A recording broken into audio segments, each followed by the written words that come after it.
welcome back, listeners, to the BizBlend podcast. I'm your host, Sana, as always, and this is the space where bold conversations meet business evolution.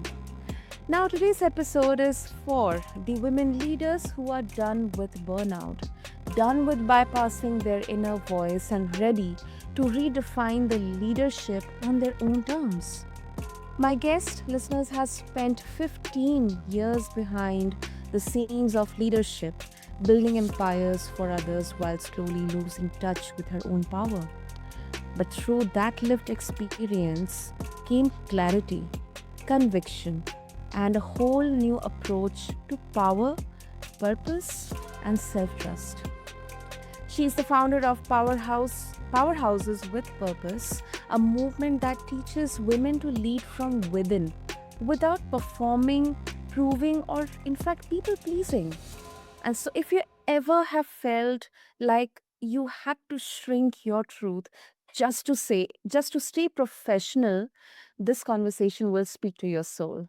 So, let's dive into the real talk on embodied leadership, identity rewiring, and values that don't shake under pressure with my guest, Sam Chump. So, Sam, welcome to the show, and I'm really honored to have you here with us. Thank you so much. I'm honored to be here. Sam, let's talk about what exactly embodying leadership means. I mean, you talk about shifting from performing to embodying, and I think our listeners, they need to explore this. So, what does that look like in action? I mean, what parts of identity must we let go of to make that shift real? Right. I believe that so much of the conditioning that us as women, stemming far beyond our current generation, it's really systemic whenever it comes to what women have, basically been programmed to believe that, being kind and staying quiet and not making yourself seen unless you're needed for something specific. I feel like those are all examples of wiring that we're all maneuvering throughout our day-to-day life, in our relationships, in our leadership, and in our business, in how we communicate with ourselves. That programming is so thick, and because it is subconscious, it's when we're on autopilot because we're so deep in serving those around us and in showing up for the needs of others that the Mm, conversations that go on in our mind, they can be so self-detrimental and really limiting on the power that we came into this life to really embody. And so that programming, I think that's the source of the rewiring that we're all really here to lean into. And so much of that comes from the ability to be present with with our mental patterns, with the habits that we're doing and feeding, whether conscious or subconsciously. Again, so mm, much of it happens when we're on autopilot and just so focused externally that we don't realize what's looping behind our eyes. And so I think in really taking ownership of what is playing on repeat is a really big stepping stone in making ourselves more visible, first to ourselves, so that we can remember that we're here too. And mm. then that really has the opportunity to change the game for how we're showing up in the lives of others. No, that makes sense, and I believe that it's coming something. It's something. It's coming from your own journey as well, Sam, because you spent 15 years, helping other people, making their visions come to life, running their systems, helping them with managing their chaos.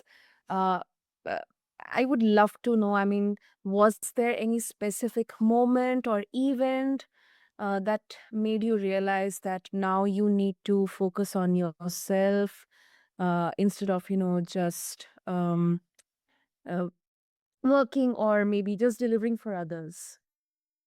Right. I in you know in so much hindsight and in so much reflection over the years, I realized that throughout my entire life, I've been the keeper of chaos.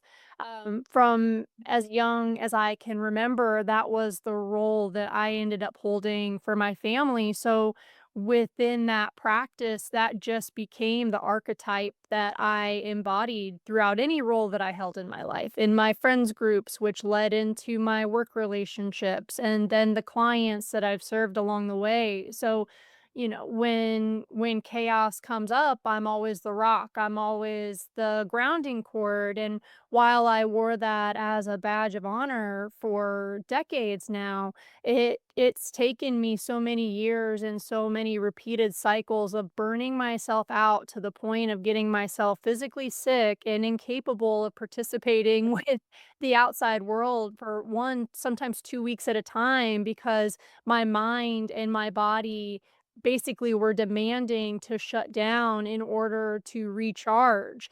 And after dozens of times of doing that, within a 15 to 20-year period, and, people were none the wiser. I come back fully charged, ready to go and dig right back in, and, it's never talked about, it's never, worked through. I would just keep going.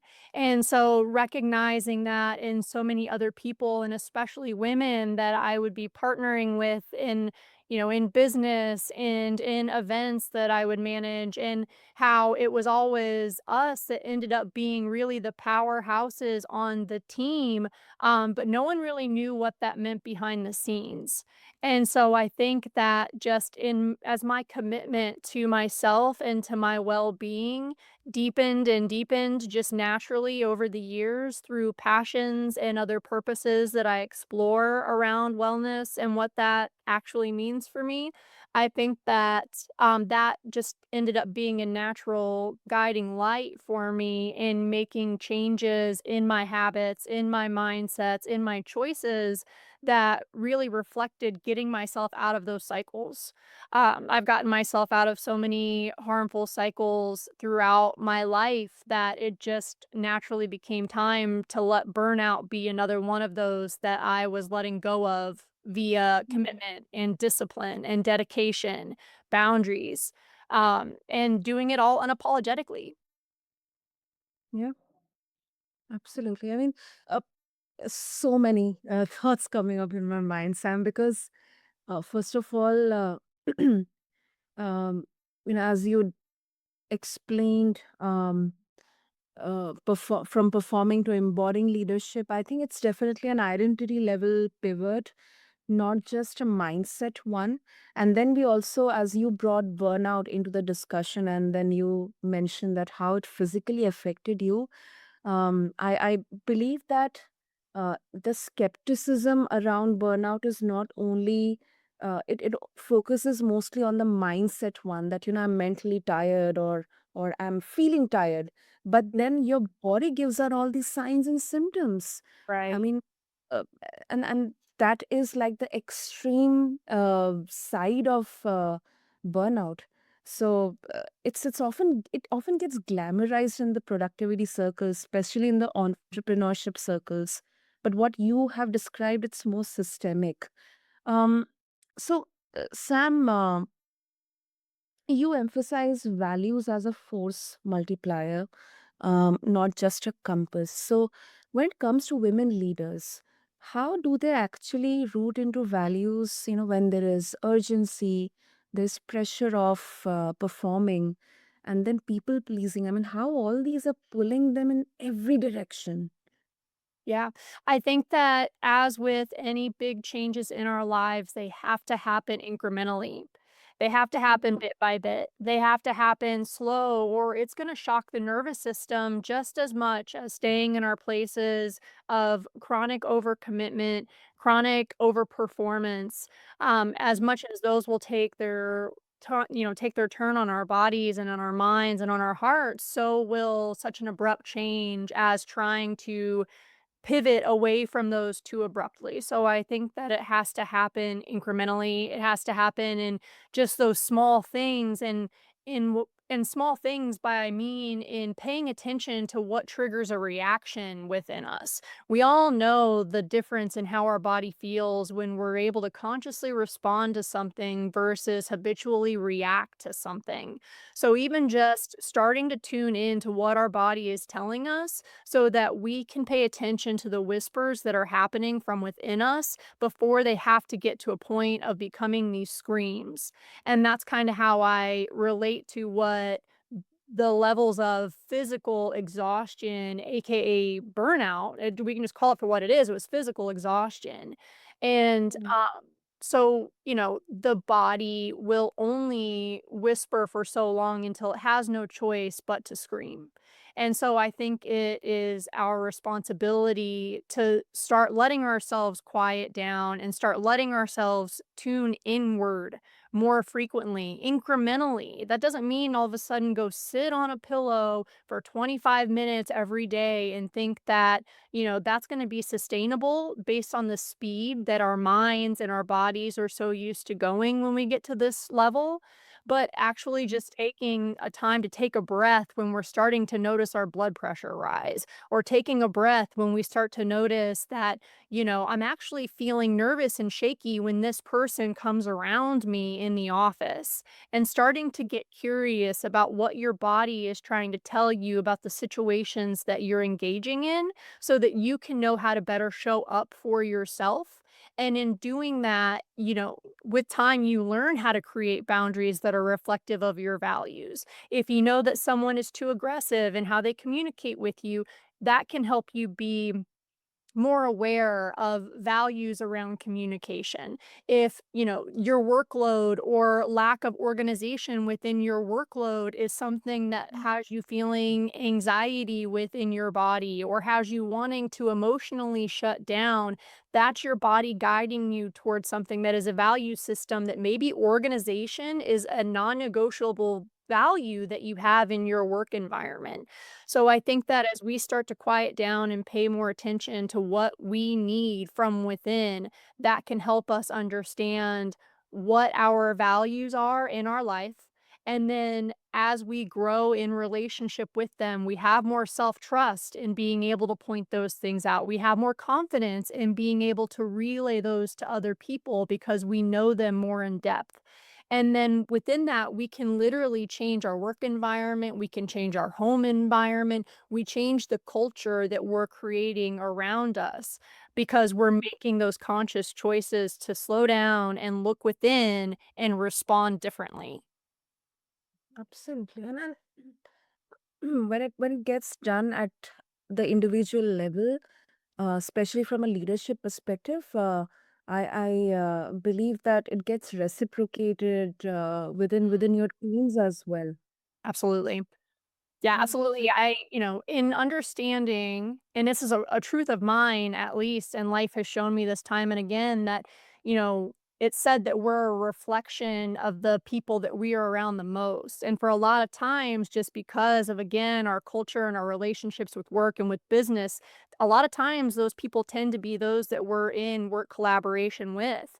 And so if we're seeing ourselves simply reflecting the people around us and we know that we don't like how that feels, it's our responsibility to choose something differently. And then at that point, the stronger that we stand that ground of who we actually want to be, the people around us will naturally either begin to reflect that shift or they're just naturally organically going to fade away and be replaced by those who are capable of doing so. True, true. And Sam, I also want to bring in the work you are doing through Powerhouses with Purpose. I mean, whenever I'm just not making it obvious, but just a quick touch of what instantly comes to our minds. When we hear about leadership, that um, it uh, you know it sides towards more of a masculine idea, aggressive, strong-headed, determined, and like with the hard values. But whenever we try to connect or bring in women into leadership, it's often it focuses more on the soft values and the soft skills. Mhm. So you have built powerhouses with purpose to help women reclaim their leadership identity, which is absolutely empowering and inspiring. So what's one truth you believe that we need to anchor into instead? I think that we I think that we as women leaders anchoring into the belief that choosing nurturing actions such as incorporating rest, incorporating our intuition, and incorporating our ability to nurture those around us. I think those are superpowers in creating cultures and work environments that are more conducive to us all being able to show up as the versions of ourselves that we're capable of. I think this horse trainer mentality that we've experienced through generations of, you know, do something wrong, get punished. Do something well, be rewarded. I believe I'm witnessing those types of leadership becoming outdated and that people are less and less open to staying in those toxic environments. And I think that it's gonna mean a rise in confidence for women leaders to be able to go in and have our natural superpowers come through and really help nurture those superpowers from other women so that we can come in and both do, but also be the change that these cultures need. Absolutely. I couldn't agree more with you on that, Sam. Because that's such a the name itself, it's powerful, and I feel like so much of reclaiming power is unlearning before we relearn, and others can also learn from us. Absolutely. I love that. Unlearning before we relearn. Yeah, it has to happen. We have to it's like taking inventory of our house, you know? We have to clean things out and consciously make room for what we want to invite in, and it's a system just like the others. Truly. And I also would want to bring in some nuance into this. Um, I mean, you have said that alignment is more important than ambition. Um, and what about women who they want the top titles? I mean, they want to get into that visibility, that limelight, the place. Mhm. Mm. Can y- oh, yeah, go ahead, go ahead. Oh, I my the I'm sorry, the immediate thought within that is just because we can celebrate our feminine superpowers in leadership doesn't mean that we have to do so at the expense of putting away ambition. It's Mhm. just not giving up alignment for the sake of ambition. So in creating a balance, in creating a rhythm, it's not a damn the man so that everything can be soft and gentle and only nurtured. It's not about hand holding everyone. It's not about, you know, focusing more toward emotion and less toward structure. It's about having both. And I think that the scale has been tipped for so long far to the side of the masculine environments that we've been, you know, forced in one way or another to operate within. I think it's more about, again, integrating more of the feminine aspects, but Yeah. definitely not from a place of don't strive, don't achieve. It's not black or white. It's about really alchemizing these situations that we've been taught are the only way. That's beautifully said, son. Beautifully said. And this is not from a gender perspective. I think even, Right. everyone has that sacred feminine and masculine energy. Absolutely. It up Absolutely. like, that aligned ambition. Uh, these are like intersection. These are blending in there. So that's a really beautiful aspect, perspective in there, Sam. And of course, if our listeners, especially all the entrepreneurs, all the founders and leaders, if they would like to get in touch with you and explore more about the work you are doing through Powerhouses with Purpose, what would be the best way? Yeah, I mean, reaching out through the website is wonderful. You can learn a little bit more about the services that I'm holding space for women leaders through. That's powerhouseswithpurpose.com. I have links to connect via clarity and connection calls. I also have the beta launch of my 6-week mastermind program, the Mindset Mastery Accelerator, that'll be kicking off here in August. All that information can be found on my website.